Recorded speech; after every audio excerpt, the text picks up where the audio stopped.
আপনাদের কাছে আমরা করজোর নিবেদন, আপনারা যেন আমাদের এলাকায় এরকম অশ্লীলতা, এটা পর্যটন নাম ধরে কোনো ধরনের ছবি আপলোড করবেন না, কোনো ধরনের ভিডিও, কোনো ধরনের ছবি পর্যটন এলাকা বলে আপলোড করবেন না। এই এলাকাটা হচ্ছে একটা সরা, এটা কোনো পর্যটন এলাকা নয়। এজন্য আমরা আপনাদের কাছে উলামায়ে কেরাম এবং মুরব্বিয়ানে কেরামের পক্ষ থেকে আমরা এবং এলাকার যুব সমাজের পক্ষ থেকে আমরা আপনাদের কাছে অনুরোধ করছি, আপনারা চলে যাবেন।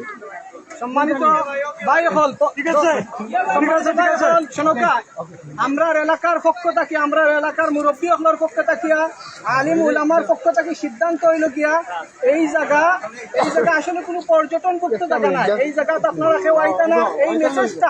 এই মেসেজটা আপনারা সবার কাছে পৌঁছানি, এটা আমরা দায়িত্ব আপনারা শুনিয়া দিলাম।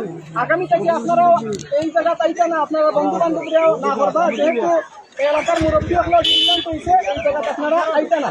এই এলাকা আলিম ওলামার এলাকা, মানে দিনদার এলাকা। এই এলাকার পরিবেশটা অনেক মানুষ অনেক সিস্টেমে আয়, অশ্লীল সিস্টেমে আয়, অনেক মদ খায়, বিভিন্ন ধরনের নেশা এখানে গ্রহণ করে, যার কারণে এলাকার পরিবেশটা নষ্ট হয়ে যায়।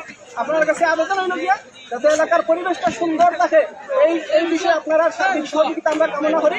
এটাই আমরা মেসেজ। ঠিক আছে ভাই, এখন একটা বিষয়, ঈদুল আজহার আগের দিন আমাদের সমস্ত আলেম উলামা, যুব সংগঠন, ছাত্র সংগঠন, মুরব্বী মেম্বাররা সব মানুষ বসে সিদ্ধান্ত হয়েছে এখানে আমাদের বাইরের লোক বা এলাকার লোক পর্যটন মানে এখানে আসবে না। তো আমরা আসছি মূলত আজকে আপনাদেরকে দাওয়াত দেওয়ার জন্য। আপনারা আমাদের মেহমান। আমরা সর্বোচ্চ সম্মানের সাথে আপনাদের কাছে বলছি, সর্বোচ্চ সম্মানের সাথে বলছি যে আগামীতে আপনারা এখানে আপনাদের কোনো বন্ধু বান্ধব, আত্মীয়জন কাউকে আসতে দিবেন না, বলবেন তাদের এলাকাবাসী এটা বন্ধ করে দিয়েছে, বলবেন তো সবাই, এই জিনিসটা করবেন সবাই। আর যত দ্রুত যাওয়া সম্ভব আপনারা চলে যাবেন, নতুবা আমাদের এলাকার কোনো যুবকরা হয়তো আপনাদের সাথে যদি কোনো ধরনের, আল্লাহ না করুক, যদি কোনো খারাপ আচরণ করে ফেলে, এটা আমাদের এলাকার বদনাম হয়ে যাবে। এই জন্য আমরা চাচ্ছি আমাদের এলাকায় কোনো অশৃঙ্খলা না হোক। এই জন্য দয়া করে আপনারা গেলে আমরা খুশি হব। পারবেন তো ইনশাআল্লাহ ভাই?